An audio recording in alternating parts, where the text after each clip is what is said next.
अस्सलामुअलैकुम वरहमतुल्लाहि वबरकातुहू। प्यारे बच्चों, ऑनलाइन क्लास में आप सभी का वेलकम है। आज हम इस्लामियात में क्वेश्चन आंसर आगे कंटिन्यू करेंगे। जहाँ तक आपने किया था, आपने FA3 के जो क्वेश्चंस थे उनको कंप्लीट किया था। अब यहाँ से हमारा FA4 शुरू होगा। देखिए, पहला क्वेश्चन है हमारा, फ़र्ज रोज़े कौन कौन से हैं। आंसर जवाब के लिए जीम लिखा है और सवाल के लिए सीन लिखा है। ठीक है, जवाब है हमारा सिर्फ माह रमज़ान के रोज़े फ़र्ज़ हैं, बाकी कोई भी रोज़े फ़र्ज़ नहीं होते हैं।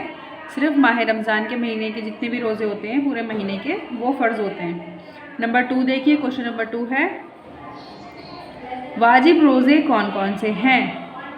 अब देखिए, इसमें वाजिब रोज़े बताए गए हैं। जवाब देखिए, कफ़ारे के रोज़े और नज़र माने हुए रोज़े वाजिब हैं। जैसे कि कभी हम कोई कफ़ारा होता है, जो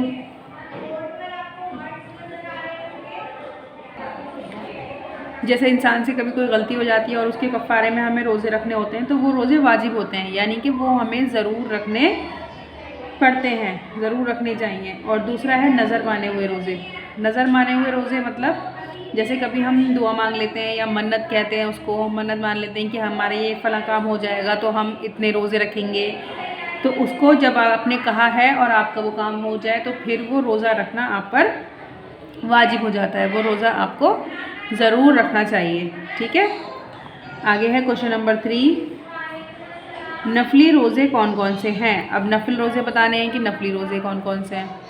जवाब देखिए, यौम आशूरा यानी मुहर्रम जिसको कहते हैं, ज़िलहिज्जा की 9वीं तारीख, ज़िलहिज्जा यानी कि जब बकरीद आती है, 10 तारीख को बकरीद होती है ज़िलहिज्जा की, उससे पहले एक दिन पहले यानी कि 9 तारीख को शब बारात के रोज़ा, और शव्वाल में ईद उल फित्र के बाद 6 दिन के रोज़े। ईद उल फित्र के बाद बहुत से लोग 6 दिन रोज़े रखते हैं ना, उनको वो सब रोज़े जो हैं वो नफली रोज़े हैं। ठीक है, अब देखिए क्वेश्चन नंबर 4,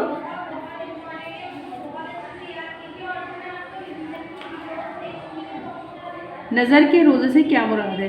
अब यहाँ पर जो आपने ऊपर अभी पढ़ा था कि नज़र के रोज़े वाजिब हैं, अगर आपने नज़र माने हैं, अब भी इसमें लिखा है क्वेश्चन कि नज़र के रोज़े से क्या मुराद है, यानी कि क्या मतलब है।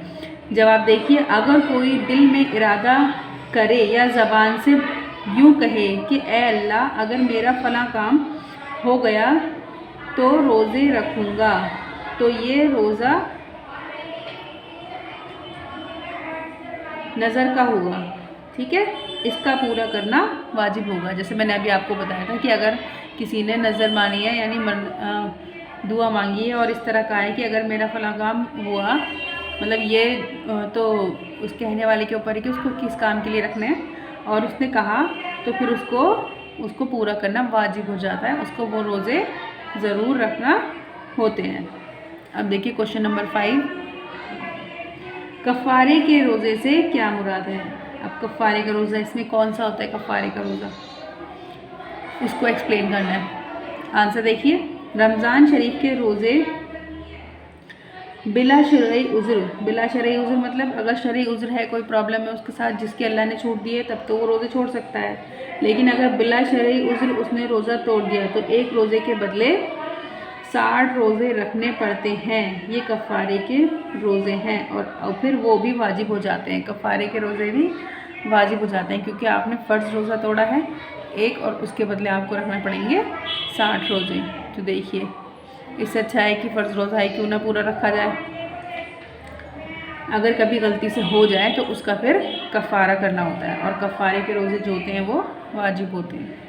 तो यहाँ तक ये आपके क्वेश्चन 5 हो गए हैं। इनको सभी बच्चे इस्लामियात की फेयर कॉपी में लिखेंगे। मिलते हैं हम नेक्स्ट वीडियो में, नेक्स्ट क्लास में। तब तक के लिए अल्लाह हाफ़िज़। अस्सलामु अलैकुम वरहमतुल्लाहि वबरकातुहू।